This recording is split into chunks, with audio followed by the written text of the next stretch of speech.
Ontem, 31 de outubro, completou-se 506 anos de Reforma Protestante, um evento importantíssimo na história do cristianismo, podemos dizer, o segundo maior depois de Pentecostes. Talvez você professe a fé cristã e não conheça muito sobre essa história. Eu quero aqui nos próximos minutos falar um pouquinho sobre esse evento histórico para você. Vem comigo, vamos conversar um pouquinho sobre isso. Atos dos Apóstolos, esse é o livro da Bíblia que nós encontramos o nascimento, o berço da igreja e todo o início ali da história do cristianismo. Jesus Cristo vem ao mundo, escolhe 12 discípulos, implanta, inaugura o seu reino e deixa a promessa que enviaria o Espírito Santo. E ali no livro de Atos, logo no capítulo 2, nós vamos ver a descida do Espírito Santo, aqueles crentes recebendo o Espírito Santo, sendo cheios do Espírito Santo e ganhando ousadia, intrepidez para pregar o Evangelho. E nós vamos ver o cristianismo crescendo e cada vez mais pessoas se convertendo. As pregações de Pedro ali, logo no início de Atos, se convertiam 3.000 pessoas, 5.000 pessoas, e o Evangelho ele ia se expandindo, o cristianismo ele ia crescendo. Quando chega ali na morte, no apedrejamento de Estevão, aquilo causa um medo, um alvoroço entre os cristãos, eles se dispersam, mas aí nós podemos perceber que mesmo as adversidades também cooperam para o plano de Deus e para o crescimento do reino e do cristianismo. Quando os discípulos e os cristãos eles se dispersam após a morte de Estevão, o cristianismo continua crescendo. Um perseguidor da igreja chamado Saulo se encontra com Cristo no caminho para Damasco, se converte, se torna o grande evangelizador da segunda parte do livro de Atos. Acontecem as viagens missionárias, igrejas sendo abertas, o evangelho sendo pregado aos gentios. E o livro de Atos termina ali no capítulo 28 como se ele não tivesse um final. Falta uma conclusão no livro de Atos. Por quê? Porque a história da igreja não termina. Ela começa em Atos, mas ela não termina. Então nós podemos até dizer que nós somos Atos 29. Somos aqueles que dão continuidade a esta história que foi até o capítulo 28 do livro de Atos dos Apóstolos.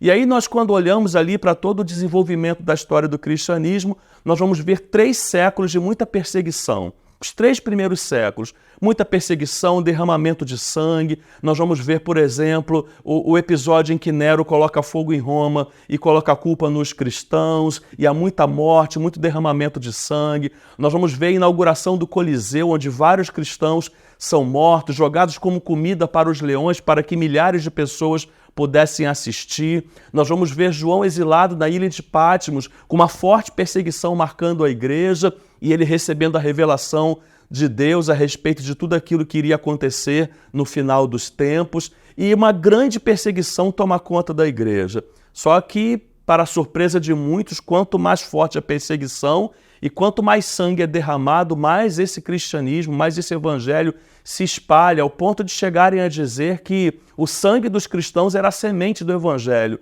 que quanto mais se derramava sangue, era como se fossem sementes lançadas e mais esse evangelho ele crescia. No início do 4º século, mais precisamente no ano de 312, nós temos um episódio marcante na história do cristianismo, que é a conversão de um imperador romano. Constantino ele tem uma visão, e nessa visão ele vê, através de um símbolo, as 2 iniciais da letra do nome de Cristo no grego, e esta visão diria para ele que este símbolo daria uma vitória para ele na guerra que ele estava para enfrentar. Ele vai para essa guerra, ele tem a vitória, e ele então se converte ao cristianismo, se converte à fé cristã, e o cristianismo passa a ser a religião oficial do Império Romano. Agora, ao invés dos crentes serem perseguidos, isso muda de figura, porque passa a ser a religião do imperador. Por um lado, isso é bom, porque cessa o derramamento de sangue, cessa a morte dos cristãos, mas por um outro lado, isso não foi nada bom. Uma série de mitos, uma série de sincretismo começa a acontecer, várias coisas começam a se misturar naquela fé cristã implantada pelos apóstolos, que tinha como base, né, a doutrina dos apóstolos. Ela começa a se perverter.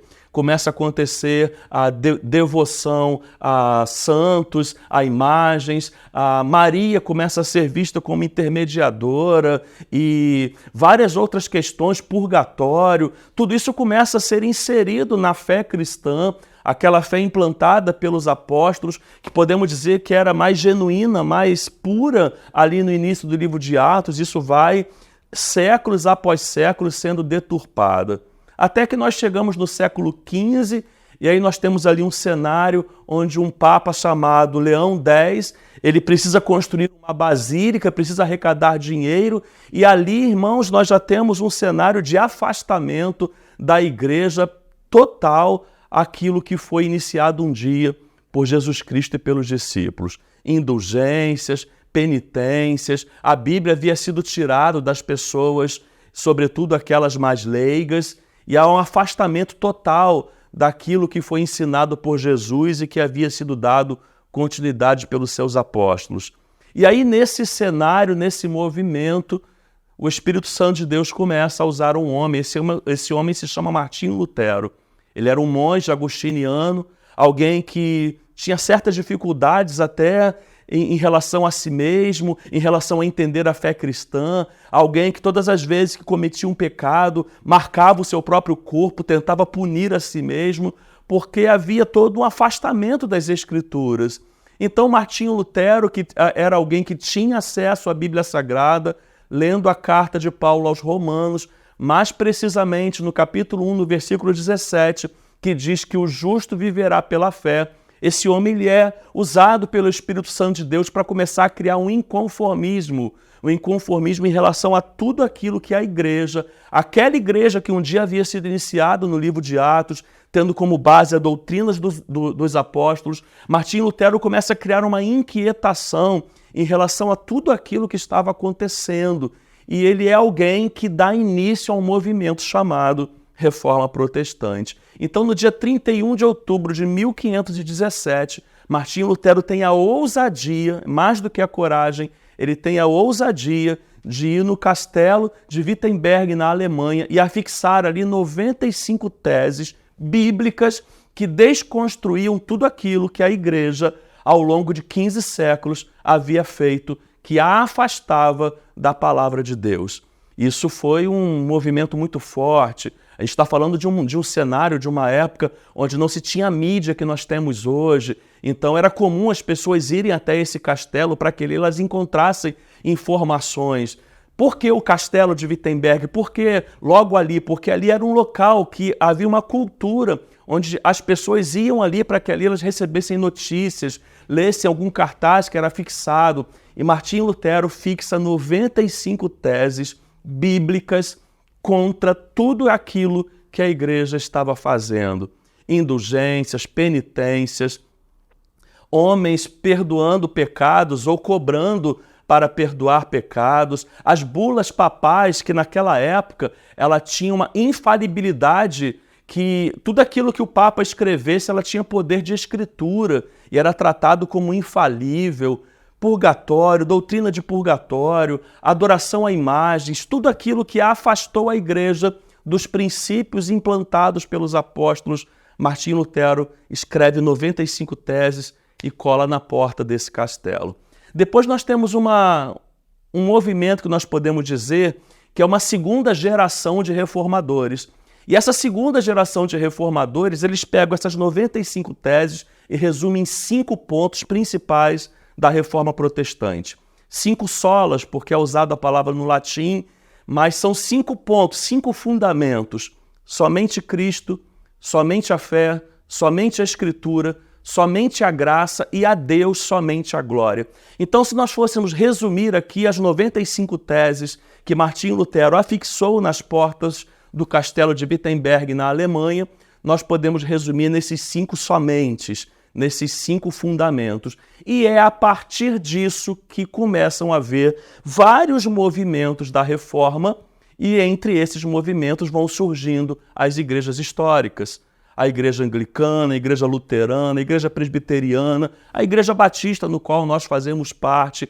Elas são uma consequência desse movimento que Martinho Lutero iniciou e que uma segunda geração de reformadores deu força. Então, se espalhou pela Europa, esse movimento ganhou força, novos personagens surgiram sendo usados por Deus, e esses personagens começam a dar força a isso, e as igrejas que são consideradas protestantes, elas surgem pós-movimento de 31 de outubro de 1517. O que para nós é importantíssimo, porque nós precisamos ainda hoje, 506 anos depois, lutar para que a igreja ela não volte ou ela não pegue um caminho parecido como que a igreja dos 15 primeiros séculos pegou, uma igreja que se afaste da Escritura. Porque muitas vezes nós podemos hoje, enquanto protestantes, dizermos, não, foi fundamental o movimento de Martinho Lutero, o movimento dos reformadores, mas nós também podemos olhar com consciência à nossa volta e talvez percebermos várias coisas que estão acontecendo hoje que também são um desvio desse evangelho genuíno, dessa fé genuína implantada pelos apóstolos. E nós precisamos ser esses que levantam as vozes e dizem esses bastas, e dizem esses somente Cristo, porque Cristo é suficiente, irmãos. Não é necessário Cristo e mais alguma coisa. Quando a igreja ela começou a cobrar para oferecer perdão, quando a igreja ela começou a cobrar para oferecer várias coisas, ela estava diretamente anulando o sacrifício de Cristo na cruz. Irmãos, o sangue de Cristo na cruz derramado, ele é suficiente. Então, todas as vezes que a gente vê alguém querendo colocar Cristo e mais alguma coisa, a gente precisa gritar somente Cristo, e que o nosso grito seja um grito tão forte como foi o grito de Martinho Lutero e dos reformadores. Somente a fé, porque não é necessário mais a fé em alguma coisa. Quando nós retornamos lá no livro de Atos que eu citei, o capítulo 15 narra um momento em que quando o apóstolo Paulo volta da sua segunda viagem missionária, e ele faz um trabalho ali de evangelização aos gentios, há um concílio ali em Jerusalém para discutir sobre a circuncisão, que era uma prática judaica que vinha do Antigo Testamento, e muitos ali naquela época estavam pregando o seguinte, olha, a fé em Jesus Cristo que Paulo está pregando e está fazendo com que as pessoas se convertam é importante, só que tem que ser a fé mais a circuncisão. E Paulo vai ali brigar justamente para que não tenha que ser a fé mais a circuncisão. Ele vai brigar para que seja somente a fé. E aí, depois de 15 séculos após isso, os reformadores estão gritando mais uma vez somente a fé, porque é a fé que é o suficiente, não é a fé e mais alguma coisa, ou a fé mais um conjunto de regras, somente a graça, irmãos. A Bíblia diz que todos pecaram e carecem da glória de Deus. Quando nós vemos que o homem ele desobedece os preceitos de Deus lá no Éden, e ele é afastado totalmente de Deus porque Deus é santo e a santidade de Deus não pode aceitar o pecado do homem. Deus, por graça, irmãos, envia Jesus Cristo para morrer na cruz, porque nós não éramos capazes de fazer nada, irmãos, que pudéssemos mudar essa realidade. Então, por graça, Deus nos concede a salvação através de Cristo Jesus. Somente a Ele a glória, porque é só Ele que é digno de toda a honra, toda a glória e todo o louvor. Tudo aquilo que exalta o homem ou a instituição e abaixa a glória de Deus tem que ser tirado do nosso meio. O culto ele tem que ser cristocêntrico, porque a glória é para Ele. O culto ele tem que declarar a soberania de Deus, o poder de Deus, os atributos de Deus. Ele tem que destacar o quanto Deus é grande e nós somos pequenos. Então, somente Cristo, somente a fé, somente a graça, a Ele somente a glória e somente a Escritura. Somente a Bíblia, irmãos. A Bíblia não é insuficiente. A Bíblia não é, como muitos têm dito por aí nessa época pós-moderna, a Bíblia não é um livro que precisa ser reescrito ou reatualizado. A Bíblia é a palavra de Deus. A Bíblia é o nosso guia de fé e prática.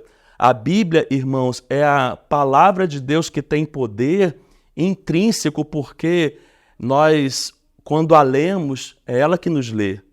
Quando nós olhamos para ela, é ela que olha para nós. Ela é poder de Deus. Romanos 1,16 vai dizendo, porque não me envergonhe do Evangelho de Cristo, porque ele é poder de Deus para a salvação de todo aquele que nele crê. Quando você entra numa igreja cristã e você se depara com uma pregação bíblica e aquilo fala ao seu coração, e às vezes você pode ser levado a pensar, nossa, que coincidência, a Bíblia falou tudo que eu precisava ouvir, o pastor falou tudo que eu precisava ouvir. Não é coincidência, é o poder que está contido nas Escrituras. Quando nós vamos ler os profetas, maiores ou menores, parece que a gente está lendo a manchete de hoje. E eles foram escritos há mais de 2000 anos atrás. Então isso é a Bíblia. É aquela que já atravessou séculos e séculos. Pessoas fizeram de tudo para que ela não chegasse até aqui e ela chegou. Ela está no celular, ela está na modernidade, a tecnologia não jogou ela fora, o seu tablet tem a Bíblia, o seu celular tem a Bíblia, porque ela é a palavra de Deus.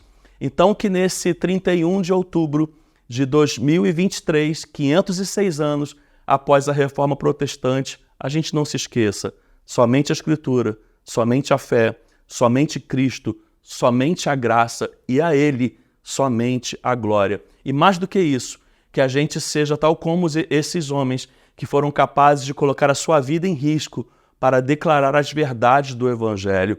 Hoje nós vivemos uma realidade que, dependendo do lugar, do contexto ou da cultura, nós sofremos pressões por falar da Bíblia, por falar da palavra de Deus. Que a gente não tenha medo, que a gente se levante como voz profética. Nós ouvimos às vezes falar, profeta dos tempos atuais, mas que a gente se levante sobre voz profética. A voz profética é aquela que fala da palavra de Deus. A voz profética é aquela que anuncia as verdades contidas na palavra de Deus. Que essas vozes proféticas sejam as nossas, a minha, a sua e a de todos aqueles que professam a fé em Cristo Jesus. E outra coisa, meus irmãos, tudo isso foi feito porque a Bíblia foi tirado das pessoas. Não se afaste da Bíblia. Independente de você frequentar a igreja A, B ou C, conheça a Bíblia. Independente de você dar credibilidade ao pastor que prega para você, conheça a Bíblia. Confronte o que ele diz com a Bíblia. Confronte o que ele prega com a Bíblia. Confronte o que a sua igreja, ou a igreja que você congrega faz com a Bíblia. A base, a régua, precisa ser a Bíblia. Tudo aquilo que se afastar disso, você precisa gritar. Somente a Cristo, somente a graça, somente a fé, somente a Escritura. E a Deus somente a glória. Olha, que Deus te abençoe, que você possa se interessar um pouco mais sobre esse assunto ou outros assuntos. Hoje temos muitas ferramentas, é muito fácil, você pode acessar a internet, pesquisar. Então pesquise, estude, conheça e preserve a sua fé. Que Deus te abençoe.